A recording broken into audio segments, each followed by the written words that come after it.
maybe when I was young, I had to learn to advocate. The tooth fairy doesn't take away our plastic. Future generations will have that same ability. You're never trading tomorrow for today. You're always looking at what sustainability is fundamentally about being able to grow today and tomorrow. Why do you think that's more of a common sense, everybody should do it, if it feels so natural, but it's so counterintuitive in the way that businesses grow and evolve? Everyone out there has a skill that can be applied to making a difference in the world. They're not all going to be the same skills, thank goodness, because we have lots of ways that we can be creating a better environment for all of us.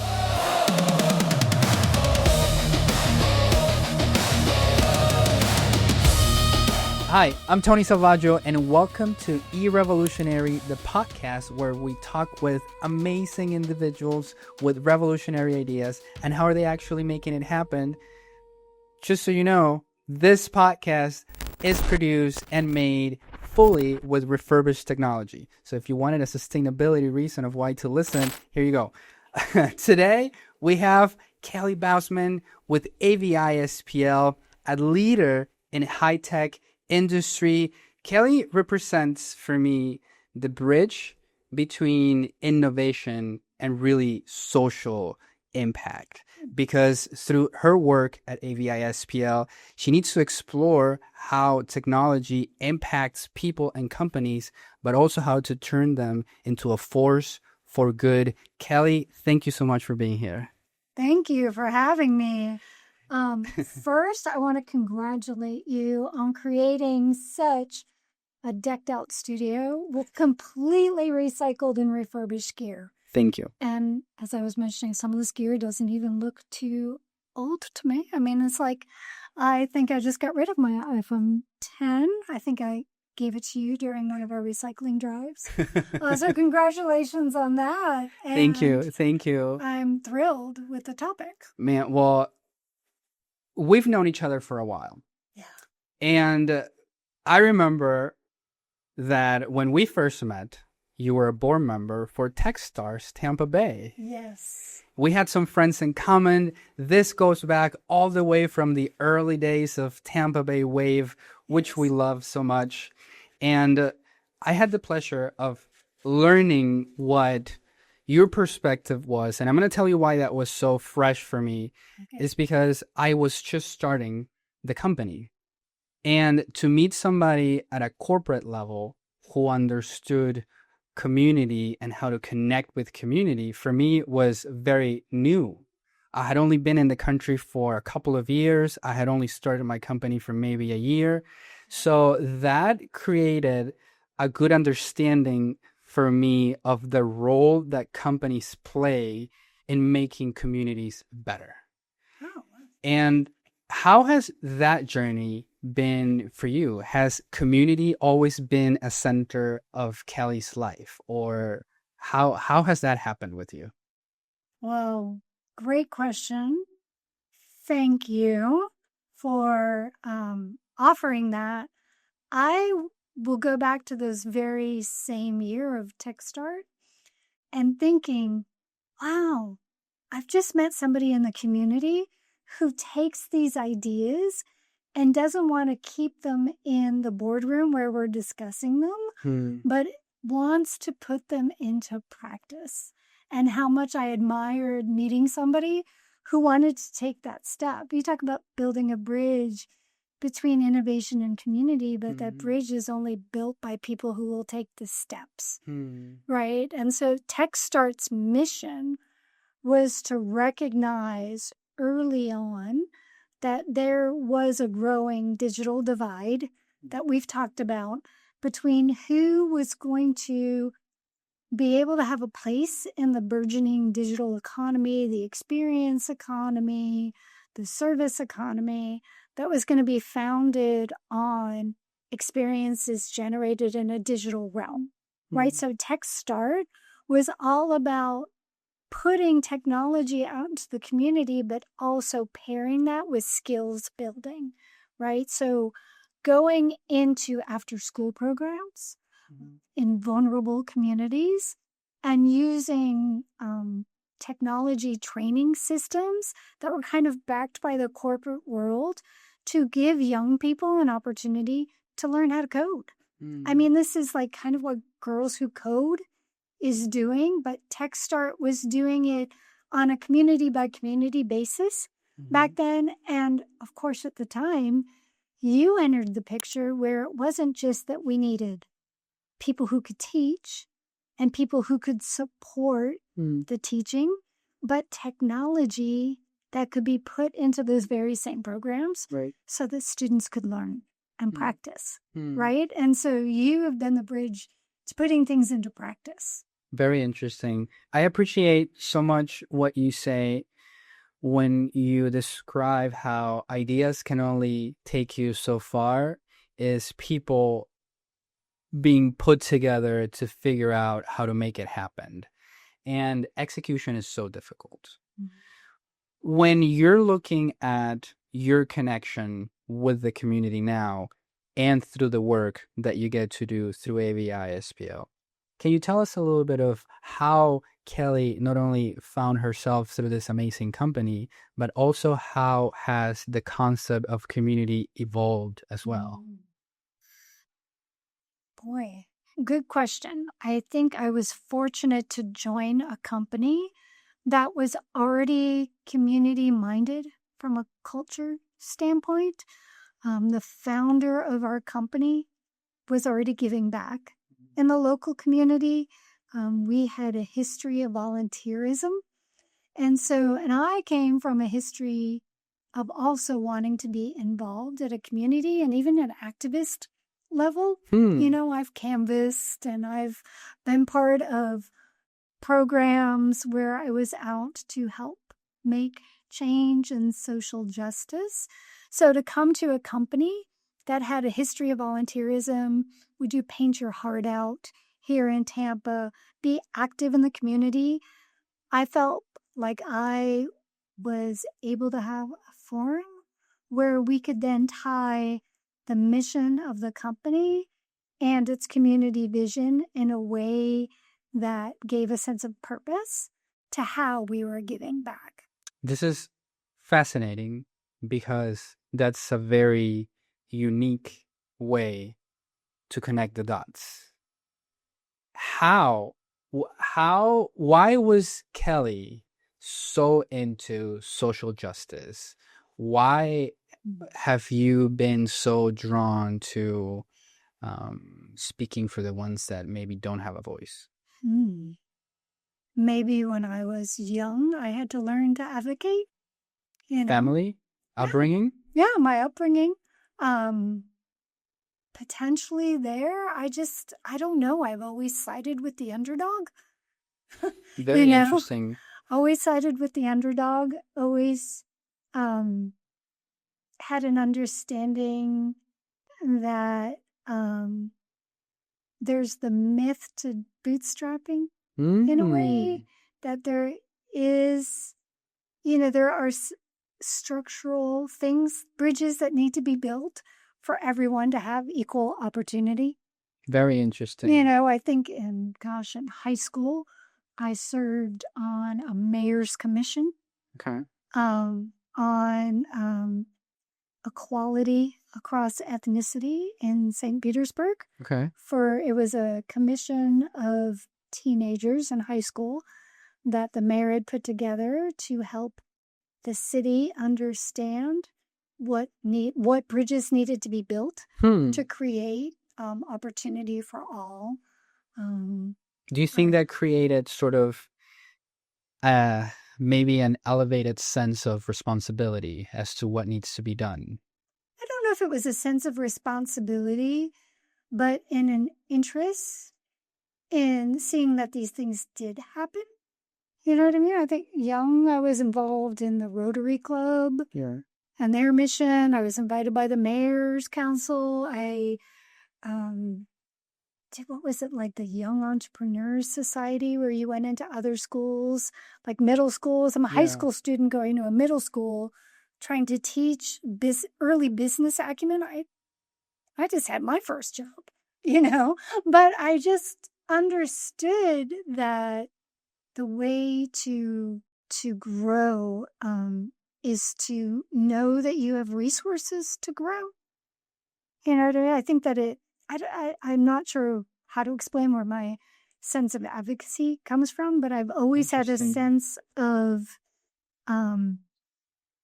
just a sense of wanting Joy, to see other maybe. people Right. to have opportunity.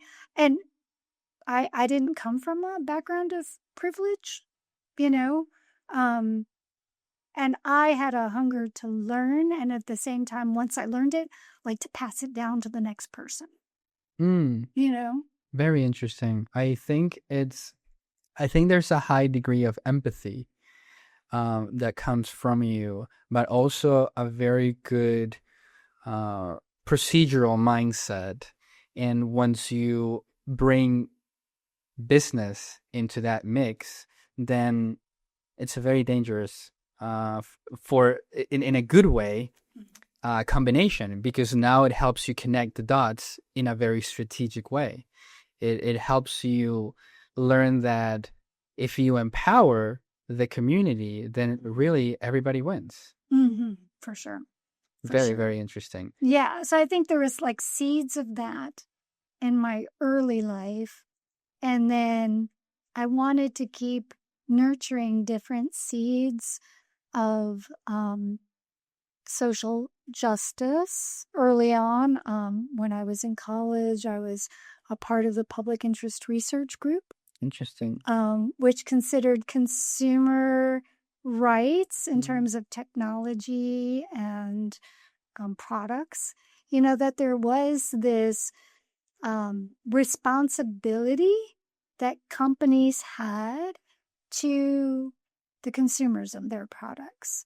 And I believed in that sense of responsibility from my, PERG is Ralph Nader's organization. Right. So I believed in that link between company and community and that responsibility. So I think I took that maybe forward. Right. And then I've also been always interested in how technology changes our human experience. Do you think that was the first time that you were ever exposed to technology as a catalyst for transformation? I remember tinkering with early Apple computers. I remember being able to take my own class in high school, learning basic programming. Okay. Right? And so I remember thinking this new world was opening up. Interesting. At an early age, and that this was going to be important. But I think it took until I was in grad school to fully sink in. To fully sink in, and to understand that technology had the power to be quite a catalyst. But not just for companies, for people. For people, which is so interesting because of the evolution of technology and how not only how fast is happening, but really what it means to us, and how, to a greater or lesser degree, that uncharted territory becomes a little scary as well. How did you find that? And I think this is what we were kind of getting into a little bit ago, that now you're in grad school, now you have this sense of good, now you have education, and now you've been exposed to technology, and then you found a place in a company that allows you also the opportunity to intermingle everything. And that must be very cool and exciting. It was, and fair caveat here. I mean, it's been 30 years since I was in grad school. I've been with AVI-SPL for 28 years now. Wow. But my mission at AVI-SPL is my personal mission, not their mission. My mission has always been, how do we introduce a technology that will change things for the better in some way, right? So I first went to AVI-SPL wanting to open e-commerce, right? It was new, it was burgeoning. 28 years ago. 28 years ago, Wow. I had proposed that they start an e-commerce channel. Wow. Okay. And at first, they were like, well, yeah, let's hold those horses. Mm-hmm. Let's try some other things. We have burgeoning technology at the time. Mm-hmm. Projectors were a new thing. Like it used to be, you use the overhead projector and clear plastic, and you put it on and it shined on the wall. The first variation of a projector was they took that LCD screen that like you have on your computer now, Right. but they put that on the overhead. That was the light source. Right. And I got to see that in action, and that's how I found out who AVI-SPL was. At the time, they were AVI. And I saw one of those things, and I go, well, that's kind of cool. This is going to change the way we visualize information. Yeah. Right? You know, and you don't think, at the time you think in these kind of weird, grand things, but it really did change everything. Right. So then when I got to meet the founder and I got to be within the company, it was really about how is technology going to change this company, but also for the betterment of its customers, right? So I wanted, for e-commerce, I wanted to shrink the distance between the consumer and the company. So the consumer had a direct interaction with the company and could make their own decisions about what they were buying and could have like this kind of full circle communication and understanding of what am I buying, how am I buying, when am I going to get it? Like, you know, we take the e-commerce experience for granted now. But that was kind of the first change that I sought to make. It wasn't necessarily a community change, but it was a paradigm shift on company and customer. Very interesting. Right. And so we did that for a number of years. But still, there was this spirit within our company where we had pretty routine community involvement. And even through e-commerce, I remember getting a great letter from a kid in Australia who was so fascinated by the technology, he wondered if we had any spare parts because he wanted to try to build his own projector. And we were the kind of company who's like, yeah, let's see. Well, do we have any projectors we couldn't fix? Do we have any spare parts? Let's send them to this kid in Australia. We sent the spare parts. He built a projector of his own. Turns out his parents were like surf champions. They were really well known in Australia, and they once came to Florida to compete in a surf competition, and they made a point to come stop in and meet us at AVI-SPL and to find out, like, this is the service desk. This is Mike, who found the parts to send to you in Australia. Wow. Then they brought us T-shirts, and like I've kind of always liked those human connections that can be built between a company and its customers, and not it being like, even though e-commerce is highly transactional in nature, it's that humanness of technology that has always interested me. So that's just like in our nature as a company to do things like that. Very interesting. Well, it's interesting to create the environment where somebody like yourself can come and can execute or put together something like that is going to ultimately, change lives. And this the intersection of when does technology become this instrument of social good, and the line where it becomes now such a part of our lives that we start to take for granted has been a culture shock for me. And you're in the technology space, so you get to experience it firsthand, day in and day out. Do you think that mindset of providing that human connection with the community, why do you think that's more of a common sense, everybody should do it, if it feels so natural, but it's so counterintuitive in the way that businesses grow and evolve? It's so hard to keep that sense grounded in in your operations, but it doesn't feel like it's been too hard for you at AVI-SPL. So how do you marry those two ideas? That's a great question. And well, I think we were fortunate. We had a culture of connection in our company, right? So we had this culture, and then we had a mission to deliver technology in a way that enabled as many people and companies as possible, right? And so when you look at this culture or your sense of purpose in the world, and you look at what you can do as a company, and then you just find those opportunities for connection in the community. For us, even Tampa Bay Wave was an opportunity because our company was born in Tampa. It's now almost 5,000 employees operating in 75 offices from here to Tokyo. You know, we grew up here, we started here, we grew here. That was Tampa Bay Wave's mission. Start here, grow here, stay here. That's what we did. So we aligned with things happening in our community that we, again, it's like that pass it down. We learned this. We were entrepreneurs.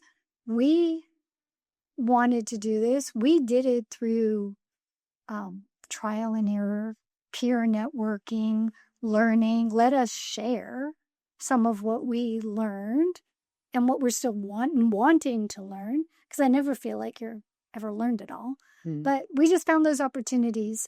And then from Tampa Bay Wave, well, TechStart was happening at the same time. Then it was like, wow, we don't just need to do this for other companies. We can do this for other people.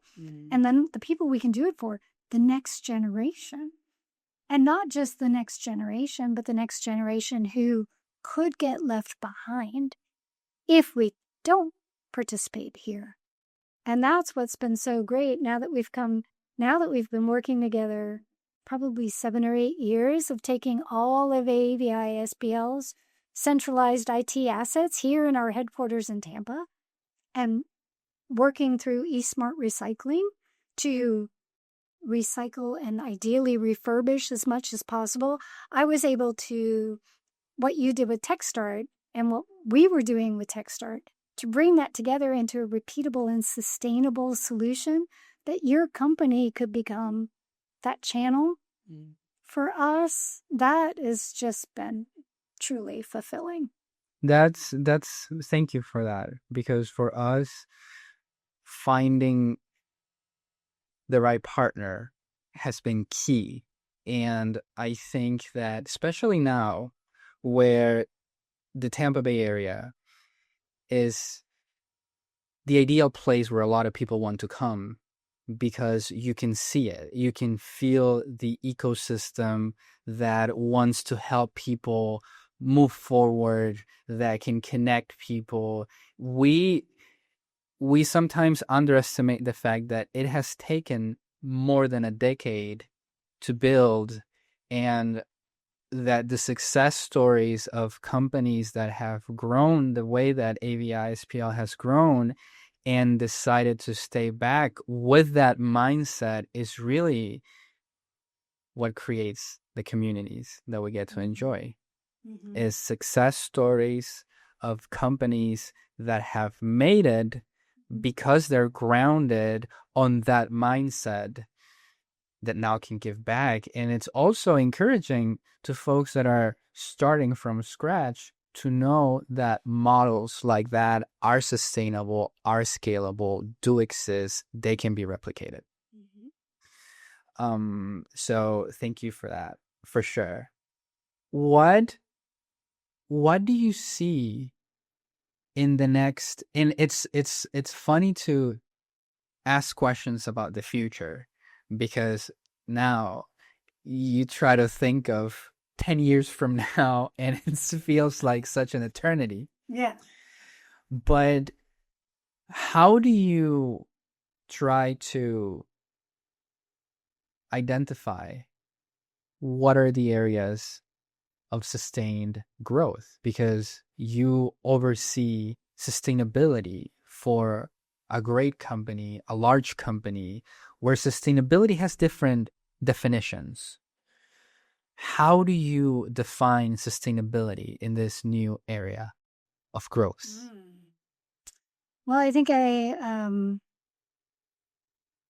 go back to the definition of sustainability that says, grow today, but not at the expense of the future, right? So sustainability for us is, how do we ensure our company will be sound and able to grow, and that future generations will have that same ability?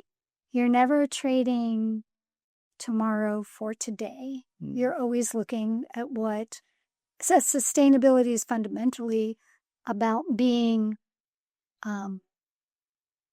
able to grow today and tomorrow, right? So no trade-offs. But yet there's this it's hard, pervasive thought that sustainability is all about making trade-offs. Yeah. But it's really just about having a mindset of being aware of how you operate in the world and where you can grow now and what you need to do to be able to grow in the future. So the way I look at it, and I don't think 10 years down the road, although we have to in some of our casting, we do need to, for sustainability best practices, we need to be looking out to 2050. That's the year that everyone looks at for sustainability programs. But I look at, what if we're going to make a vision of what that future looks like, and if we're going to couch it in terms of environmental and social sustainability and environmental and social well-being, then we look at, what do we want that world to look like? What role will our company be playing in that world? What are the things that our company can do that will help create that future vision? To kind of create that future vision, you find the role that you can play in creating it, and then you backwards engineer to that future from where you are today.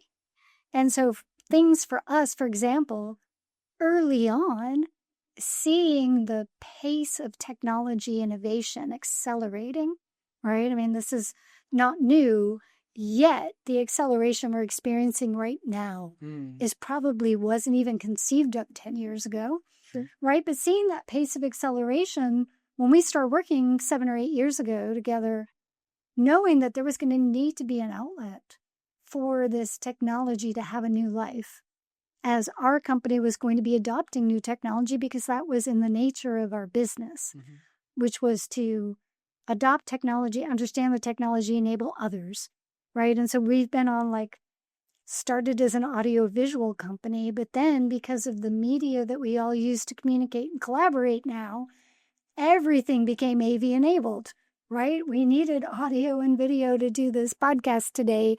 Before, we would have had typewriters and sent each other letters and then maybe collaborated on a book, right? But it's a totally different world now. So you future vision, you future cast. What is my future vision? What is my future growth path going to be look like? You future cast, and then you step back. It's called the natural step framework. You step back and you say, okay, where am I today? What am I doing today? What is the gap between today and that future vision? And based on the path I'm most likely to follow, what are the things that I can do to prepare for that future, to enable that future, and to be responsible in creating that future? So part of that for us was, we're growing rapidly. The technology we sell is changing rapidly. We need to understand how to manage our own waste that is a natural byproduct of this growth. And we want to do it responsibly. And responsibly to us always has a social component. Part of one of our core values is giving back in the communities where we live and work. So e-waste recycling, electronic recycling, refurbishing, of electronics, getting them back out into programs, ideally like Tech Start for children, but also for other vulnerable communities like vets,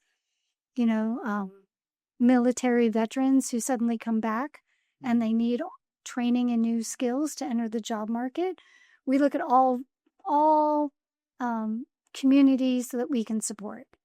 Part of sustainability is looking at how we reduce our environmental footprint as a company so that we can all reach that 2050 goal of capping the rise in average global temperature according to the Paris Agreement. So we all agree we don't want to go more than 1.5 or 2 degrees Celsius above where we are now, because we know what havoc that will wreak weather-wise for the planet and what destruction and devastation that will mean for mankind. So part of our looking ahead also is reducing our environmental footprint, understanding that we can reduce our environmental footprint through managing our waste, managing our energy consumption, managing our physical footprint in the world, managing transportation and distribution networks that we operate in order to get our goods from the manufacturers to our customers. But even our best efforts, right? No company can have an absolute zero footprint, right? You hear the concept net zero. In the concept of net zero, which is according to science-based targets, there will always be residual emissions that a company will have, residual carbon emissions, just by turning the lights on in their building, unless it's 100% renewable. But there will always be something, some form of waste. So your last 10% or so of your emissions for a net zero goal can be done through carbon offsetting or carbon credits.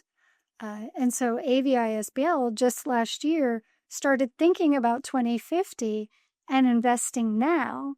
And last year, I think you took some of our laptops that were able to be refurbished and you put them into a Ronald McDonald program in Peru.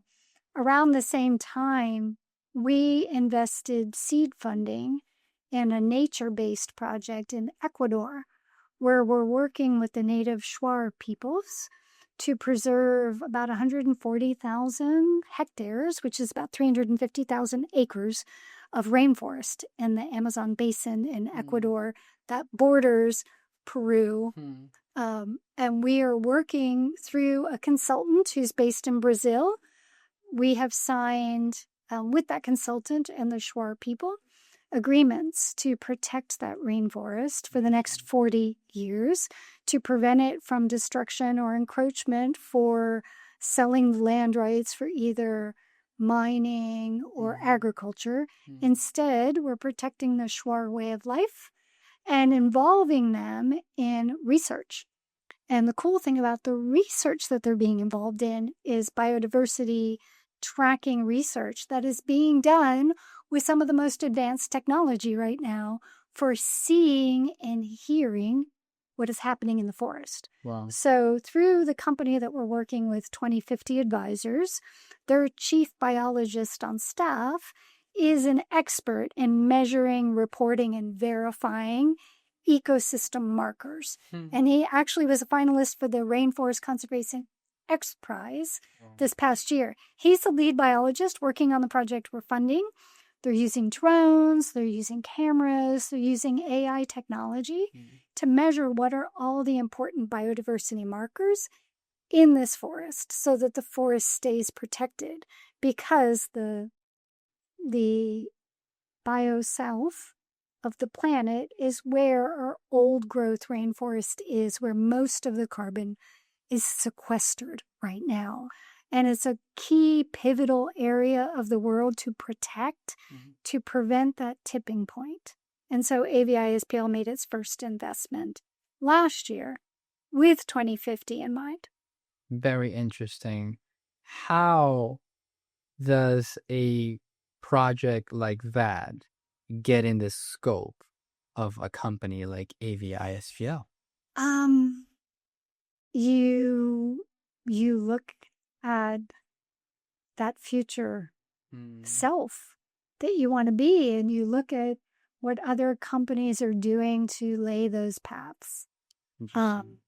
Microsoft is a huge investor in carbon futures and carbon offsets. We're a big Microsoft partner.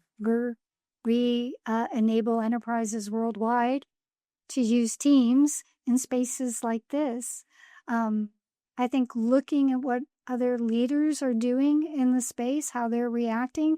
Again, we're working in a technology space, so understanding what footprint is technology creating and how do we mitigate that footprint.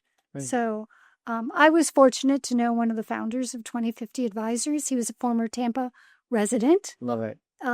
Actively involved in UN projects and in helping NGOs as well as governments establish their 2050 roadmaps. So he and I just had a conversation like this last November. 4 weeks later, AVI-SPL signed off on their inaugural project in the rainforest. Oh, that is fascinating and inspiring too. I think that not a lot of people can fully grasp the concept of really what it means to produce more than what you're taking.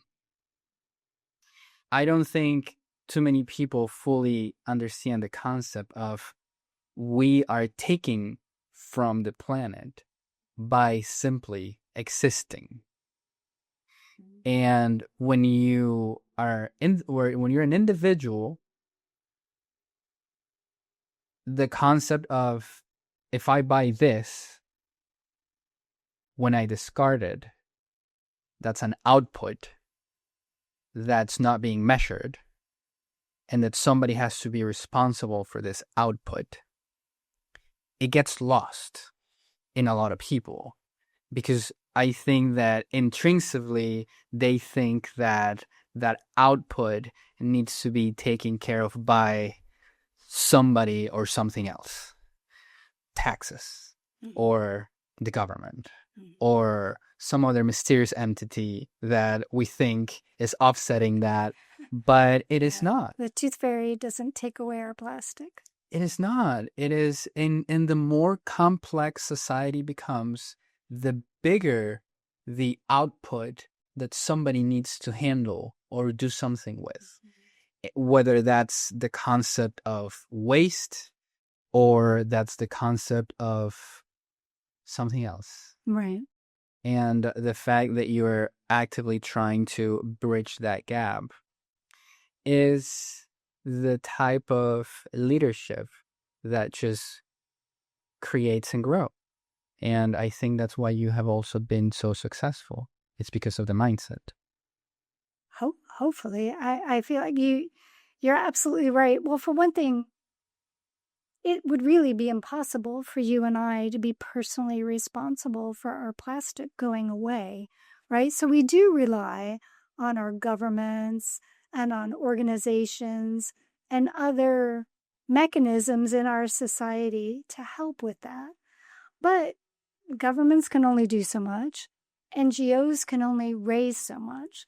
So I firmly believe in companies needing to be the catalysts, the investment, the seed capital for a project like this. And there are ways to think about, like, you can go beyond sustainability to now we're talking about how do we have regenerative processes, right? How can we, when we farm, how can we not farm with the mission to deplete the soil, but to regenerate the soil? And you see now new farming techniques that are going back to like, wow, it's magic if we rotate crops. It's crazy. We're relearning some things, but we're also creating new things. And one thing go back to that project we're doing in Ecuador with the Shuar. The key concept there is that it's not a company coming in and just investing in the rainforest in a way that's different than mining and different than agriculture, but still somehow taking it for themselves. the key to those projects is they are run according to a United Nations protocol called Red Plus. And the plus means co-benefits for the people that you're working with. There are financial benefits and co-benefits that are not natural corollaries to those. But this project is being monitored by the United Nations Red Protocol. It is being third-party verified. At the end of the project, there will be credits that can be traded on the global public market. Those credits have a value. AVI-SPL's agreement is that our return on our investment is the same as the value of our investment in credits. But the Shuar people will keep 2/3 of all credits. And so our seed investments going to produce maybe 20,000 credits. The entire project for the Shuar is going to produce 600 to 700,000 credits. Right? We're getting a dollar for dollar, value. This is creating a whole new financial model for them. A whole new market. A whole new way that they get to operate on a global scale as well. The other thing, though, another co-investor in the project, we're investing in the research being done and creating a project that could be verified by the UN and could produce these credits. Another investor in the project first thing they did was make sure that there was potable water. Because one of the things that's happening is as this encroachment is happening in the Amazon basin, the water is getting polluted. And that was their natural water source to live by. Wow. So I just got video last week of the first wells producing water and the people going, wow. They hadn't had to do that before because they could rely on their natural ecosystem. Right. So I probably got off track on what makes a company do this. Yeah. I feel like it's a company. Companies have a role to play in resetting the balance. And I will say this project in Ecuador has attracted lots of other people to contribute just for the purpose of science. Great. A professor at the University of Ecuador has discovered a fungi that can actually metabolize plastic. That fungi lives in the forest that the Shuar guard. And so we're doing more. That research is going to happen there too. Right. There's just... It's incredible how well intentionally deployed capital can have such a domino effect in places where it's exactly what you're doing. You wouldn't even think of. You are intentionally deploying capital assets into organizations that would have never had access to them if you weren't providing that channel. That's exactly what you're doing. We're just fortunate enough that as a company, we could intentionally deploy capital in its currency form, right? You're deploying capital in its end user form. Right. Yeah. Thank you for that. And I think that's one of those things that has always drawn me to your company, your mission, your ethos, not only from a corporate standpoint, but also from you individually, because you're one of those people that I've always seen that you are who you live. It's very authentic. It's not one of those things where you're just saying it because it's in a piece of paper and it's something that we had to learn as part of our onboarding. No, it's how do you live through it every day? For me, it's inspiring. As I build my company, I look up to success stories like these because then it tells me that it's doable, right? And Kelly, to wrap it up, what's one message that you can leave for listeners that they can take with them and maybe put them to good use, whether it's somebody that's looking how to get connected and make a difference, maybe like you were when you were in that graduate school, or maybe it's a sustainability leader that also looks up to what AVI-SPL has done. That's It's loaded. It's a Yeah, loaded that's a question. big question. I would say, I think you hit on something that was important, and that's kind of be true to yourself, right? Like AVI-SPL lives true to its values, and that's part of what I admire about our company. There's probably something that whoever's watching this, you have a passion for, an interest in, knowledge about, and part of our purpose on the planet is to grow in that direction that we feel a natural attraction to, right? So there's chances are there's somebody out there, everyone out there has a skill that can be applied to making a difference in the world. They're not all going to be the same skills, thank goodness, because we have lots of ways that we can be creating a better environment for all of us. And so I think it's, don't try to step outside yourself. Don't try to aim for some big, grandiose, like start small, start natural. And you're going to find a community when you step outside. Like I think of how I met you through Wave and how we met through Techstars. And I look at what Techstars has actually ultimately grown into in our company. I'm in our community. I think that everyone has an opportunity to give back. And I think you can find what your true passion is within. And then when you go without to the community, you're going to find other people who want to do that too. Yeah. And that's when the multiplier effect happens. Right. It's like your example with the project. It's once you've conceptualized it, just go ask for support. Yeah. Grow a team and just go for it. Yeah. We started our own sustainability practice, as a formal practice within our company. I just looked around our business and said, what are we already doing? And how could we just amplify what we're already doing and make sure it's aligned to that future vision, right? How do we it's like pruning a bush, right? How do I prune? How do we steer this over here and set some goals for it? How do we keep this growing? How do we keep this project fertilized?